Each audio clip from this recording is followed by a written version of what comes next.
हिमालय पर्वत की गोद में बसा केदारनाथ धाम का यह मंदिर उत्तराखंड राज्य के रुद्रप्रयाग जिले में स्थित है, जो कि भारत के 12 ज्योतिर्लिंगों में सम्मिलित होने के साथ 4 धाम और पंच केदार में सम्मिलित है।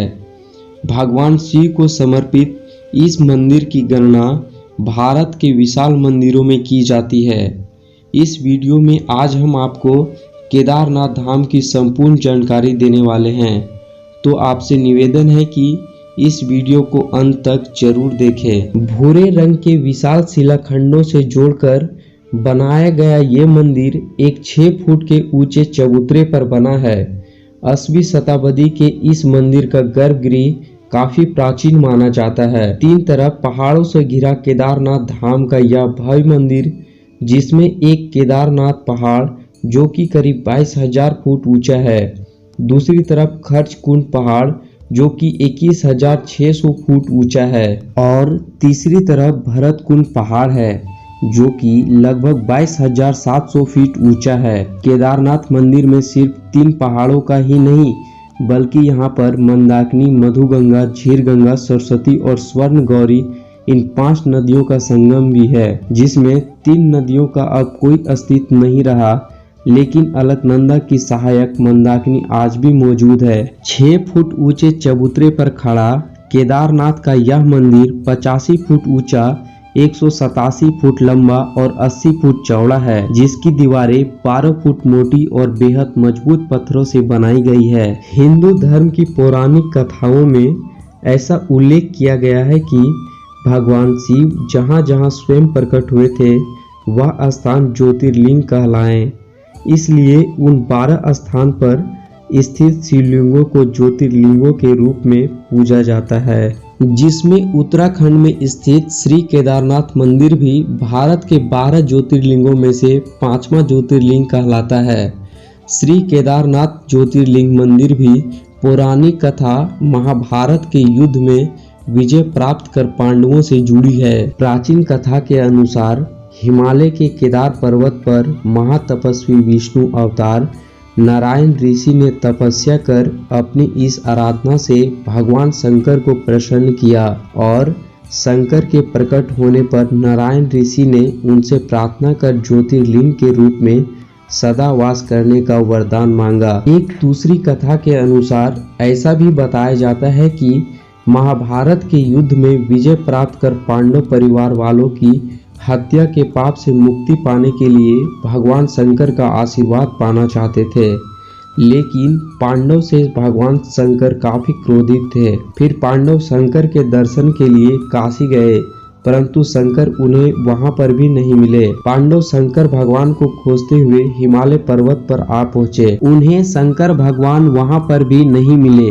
पांडवों से क्रोधित शंकर भगवान वहां से अंतर ध्यान होकर केदार में जा बसे, लेकिन पांडव भी अपनी हट के पक्के थे। वे उनका पीछा करते करते केदार पर्वत जा पहुंचे और शंकर भगवान को ढूंढने लगे, परंतु बैल का रूप धारण कर शंकर भगवान अन्य पशुओं के झुंड में जा मिले। पांडवों को ऐसा संदेह हुआ कि भगवान शंकर इन पशुओं के झुंड में ही उपस्थित हैं। तभी विशाल रूप धारण कर भीम ने अपने दोनों पैर 2 पहाड़ों पर फैला दिए। भीम के पैरों के बीच में से अन्य सभी गाय बैल तो निकल गए, परंतु बैल के रूप में शंकर जी भीम के पैरों के नीचे से नहीं निकले और वहीं रुक गए।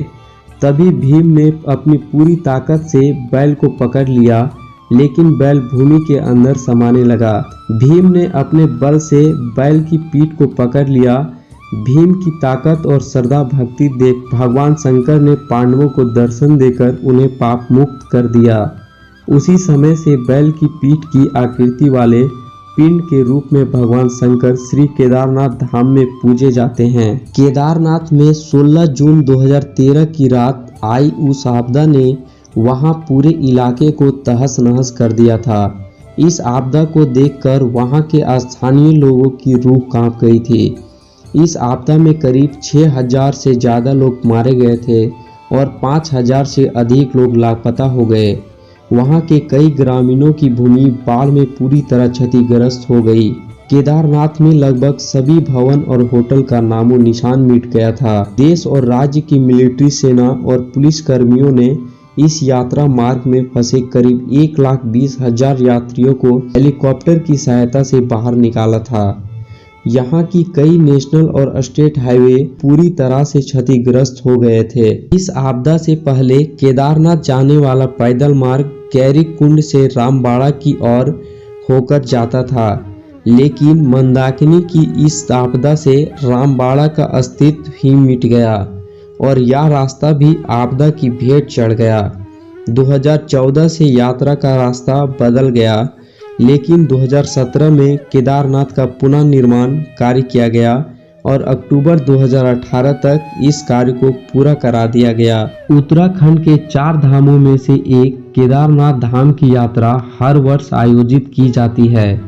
इसके अलावा तीनों धाम की यात्रा जैसे बद्रीनाथ धाम, गंगोत्री धाम और यमुनोत्री धाम की यात्रा भी आयोजित होती है। केदारनाथ मंदिर के खुलने की तिथि हिंदू पंचांग के अनुसार उमी मठ में स्थित मंदिर के पुजारियों द्वारा तय की जाती है। केदारनाथ धाम के कपाट प्रत्येक वर्ष अप्रैल-मई माह में खोले जाते हैं, जिसकी उद्घाटन तिथि अक्षय तृतीया और महाशिवरात्रि के शुभ अवसर पर घोषित की जाती है और यात्रा का समापन तिथि अक्टूबर-नवंबर माह में दीपावली के आसपास एक भव्य समापन समारोह के बाद मंदिर के कपाट को 6 माह के लिए बंद कर दिया जाता है। इस बीच केदारनाथ के दर्शन करने के लिए लाखों श्रद्धालु यहाँ पर आते हैं। सर्दियों में बर्फ गिरने के कारण मंदिर को 6 माह के लिए पूर्ण रूप से बंद कर दिया जाता है।